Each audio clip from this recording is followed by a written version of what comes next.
What's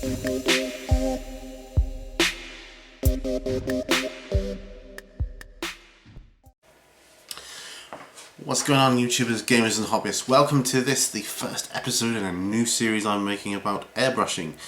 Airbrushing for beginners is designed for you to follow along with me, my journey into the world of airbrushing. So, where to start? Well, before we get into all the other stuff, you want to get an airbrush, alright? You'll probably be doing a lot of research. Some things you need to know that you need when you are airbrushing. So, in no particular order, let's move the camera back a bit. The first one, you're going to need some latex gloves. Because obviously, for obvious reasons, you're going to get paint on your hands. So get yourself some latex gloves. They're quite cheap, usually in about 100 pairs, which is what that is. Another thing you're going to need is a face mask of some description. Now you can get cheap ones like this, obviously they man around your head. Slightly more expensive ones, and you can get even more expensive ones where you change the filters. So you definitely need a face mask. The next thing you're going to need is a well ventilated area. As long as you've got access to open window or a doorway or something like that, you should be fine as long as you're not spraying things like varnishes and things of that nature. Okay. Other things you might need, well, you will need. I recommend getting yourself an old toothbrush. Actually, that's not an old toothbrush, it's a new toothbrush, but it's a new cheap toothbrush. I got a pack of 2 for 25 pence. My local supermarket, which is Asda. 25p, very basic. Toothbrush, not Asda. What am I talking about? Sainsbury's, all the same thing, isn't it? Basics is basics, right? So, cheap toothbrush. You can buy brush cleaners, which are these little bendy brushings which go down. I'll show you all about those later. Okay, so there's some items you're going to need. So you've got your area and your mask and all that. Obviously, you're going to need things like paper towel and stuff. Now, you can buy your airbrush. You can either buy them separately or with a compressor. Now, I won't cover compressors in this sort of section. We'll do compressors at a later date. But sometimes they come with a compressor as a set, and very often it's the compressor you're really paying the money for, and they give you cheap airbrushes. For example, I bought a compressor, it's quite a good one. And it came with a couple of cheap airbrushes, one of which I've never used, which is this one. Okay, and I'm going to use this to show you what the difference between siphon airbrushes, and we will have a look at this. Alright, let's get the camera angle. It's a weird tripod. Siphon airbrushes and gravity feed airbrushes. Now this is a siphon airbrush. Alright, the paint goes in this little jar thing here. Let's zoom in a bit here. So the paint goes in here. Alright, in there, and then the airbrush sucks the paint up from this little jar and blows it out. Okay, so that's a siphon airbrush.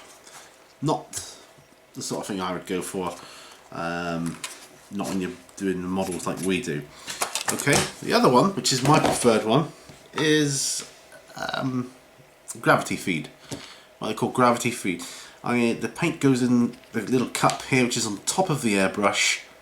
The gravity just lets it drip down into the channel, and the airbrush blows the air through, allowing for a nice spray pattern.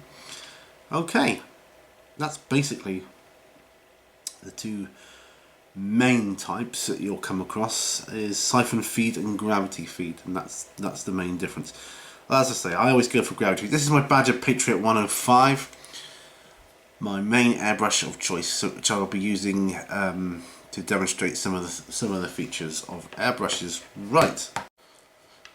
Okay, so another thing you want to look at when you're getting an airbrush is the type of mechanism used to get the air and paint flowing. Now what I recommend you use as a beginner is what they call a dual action airbrush. That is to say, it takes one action, you press the trigger in, which starts the airflow, and as you pull the trigger back, it releases the paint out of the nozzle. Okay, so that's what that is. You can obviously get airbrushes which just you press it and or trigger or something and it just sprays the air out and you've got no control.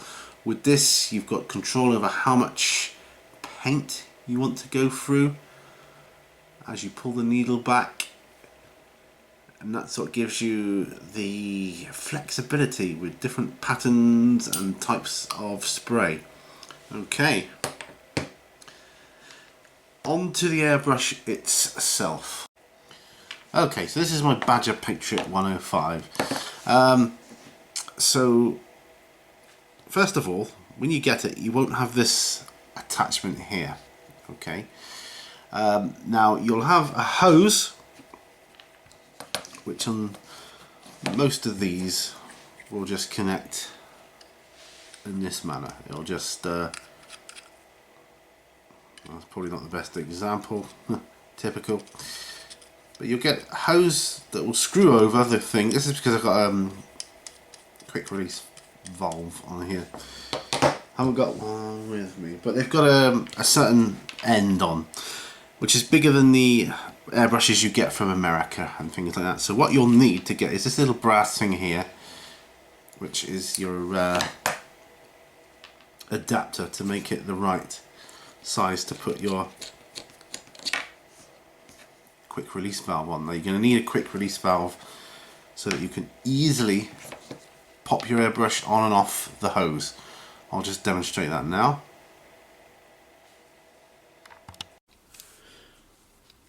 Hi guys, right, so this is the quick release valve as I showed you earlier, and this is what you need to just connect it to your hose.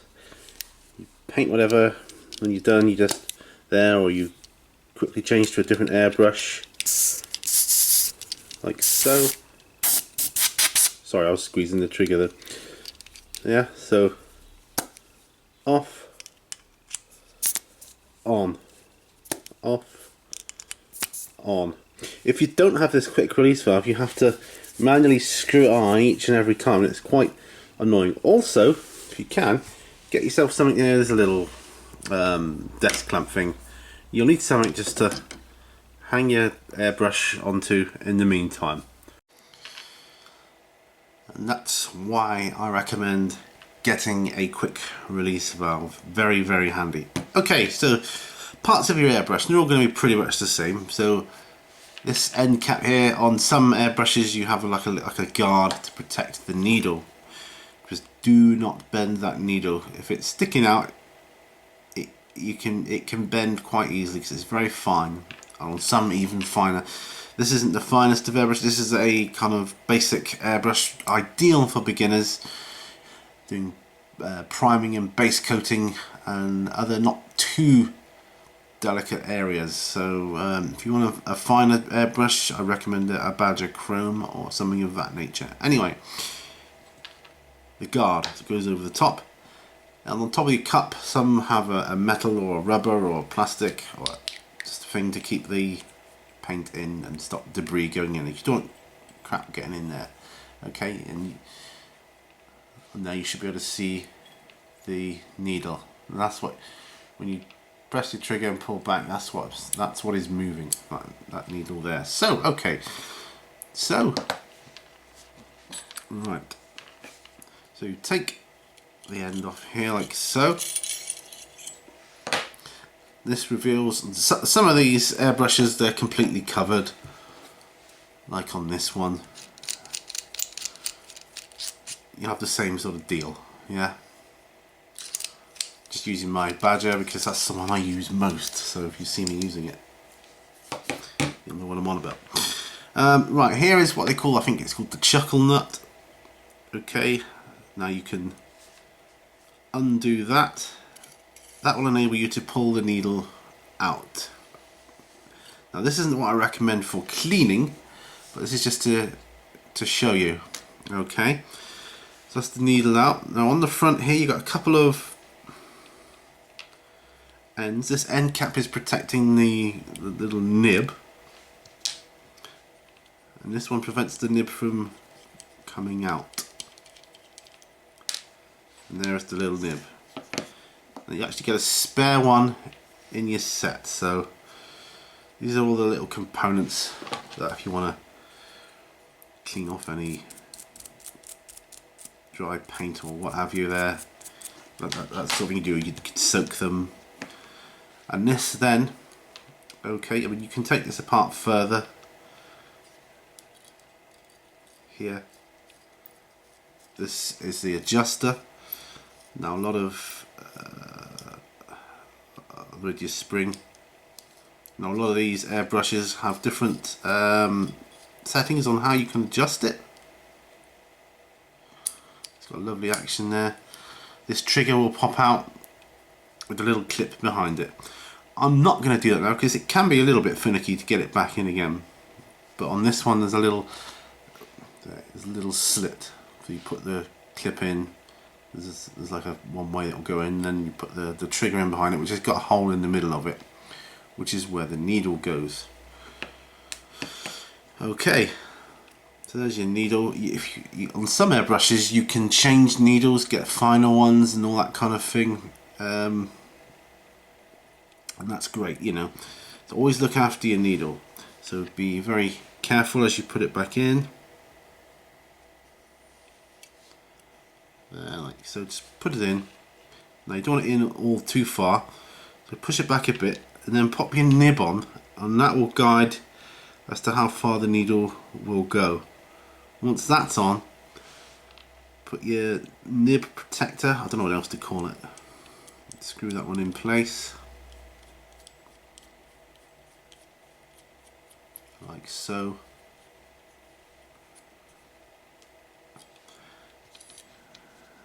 And then this end piece just guards the tip of the nib, so that the only thing that's exposed on this airbrush is the needle, which you may or may not be able to see coming out there. So make sure your needle's in as far as it goes, push the chuckle nut up and do it up, and then you'll have the lovely down and back action that you're after. Put this guard on and you're good to go. There, so put your paint in and off you go, spraying, and everyone's happy. Needle protector and cup cover. And there we go, and that's my airbrush, my Badger Patriot 105. On some airbrushes, as you can see, you get a little spanner thing or some sort of tool with it. This is usually for the nib or the end piece, and I'm sorry, I don't know. See how small that is compared to the one on my Badger.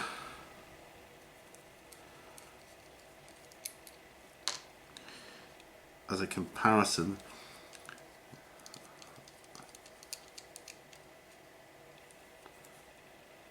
so there's the one from my Badger, and that's the one from the, well, that's like one of the cheap ones that you get with a compressor sometimes, but it is a finer spray, but not necessarily a better one.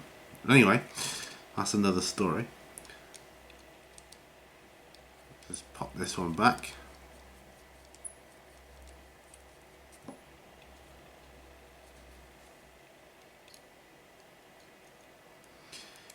really got to have small hands to do this, really, ideally.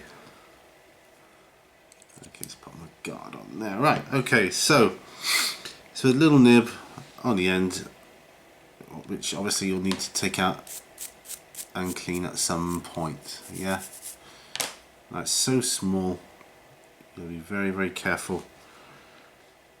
And popping this one back. What you'll find is different airbrushes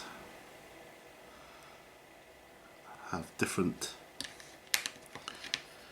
I don't know, different ways you'll get to know your airbrush.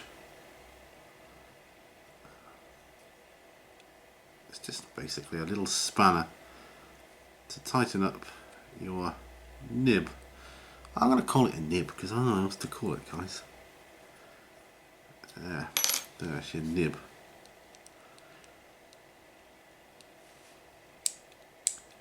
You can see, oh, you may not be able to see this because it's very fine, but the nib is just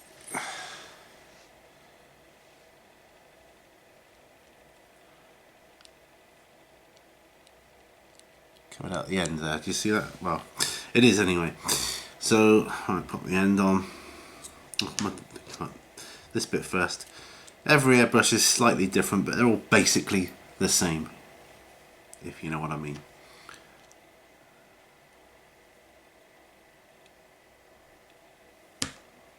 Yes, because that's the chuckle nut. Well, I'll try to put the chuckle nut on you anyway. There you go. Chuckle nut on this end. Cover on there. And you're good to go. Once you attach your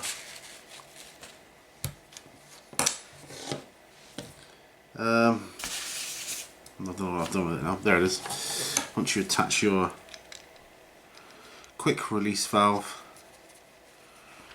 there he is. Down and back, down and back. You'll find the more expensive ones like Badger have a much more smooth action, so it's actually easier to control the paint flow and air flow. But there you go. That's the basics.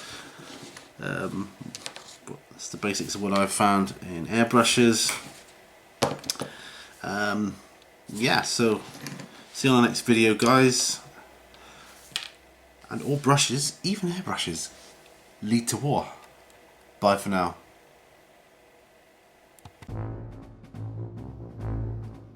So if you like this video, then please consider sponsoring me on Patreon. The link will be in the video description below. You can do this for as little as $1 a month, and this will go a very, very long way to helping me keep and maintain this YouTube channel, and not to mention to produce better videos, get better equipment, and so on and so forth. Thank you so much for your support, guys. Your support is everything to me, so thank you once again. Thank you for watching. Even if you can't sponsor me, please share and like as much as you can, and help spread the word, and yes, help me on to better things. Thank you so much. Bye for now.